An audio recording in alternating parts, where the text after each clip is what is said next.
So here I am going to start the problems based on the continuity. Dear students, this is the first question. Test the continuity of f of x at x equals to 0. Here it is given function f of x is equals to, it has two parts. First part mod x upon x, which is defined for x not equals to 0, and another part is 1, which is defined for x equals to 0. So dear students, we know that about the mod x has two parts, positive x for x greater than or equals to 0, negative x for x less than 0. And we know that the meaning of x not equals to 0, it has two parts, either x less than 0 or x greater than 0.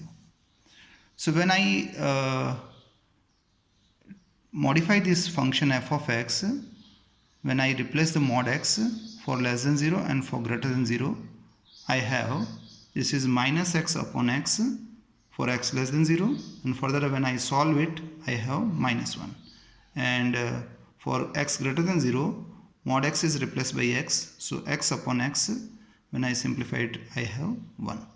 So overall this function is now finally it has three parts.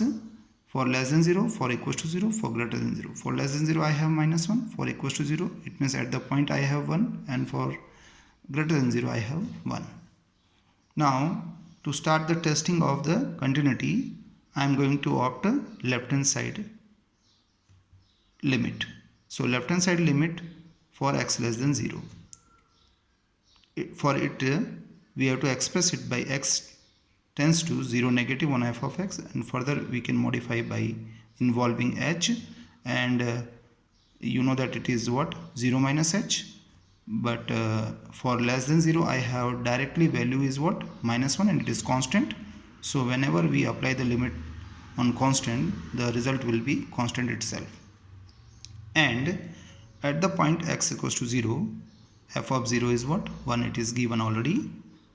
So finally here left hand side limit is not equals to the value of function at the point, hence we can say function is not continuous at x equals to 0.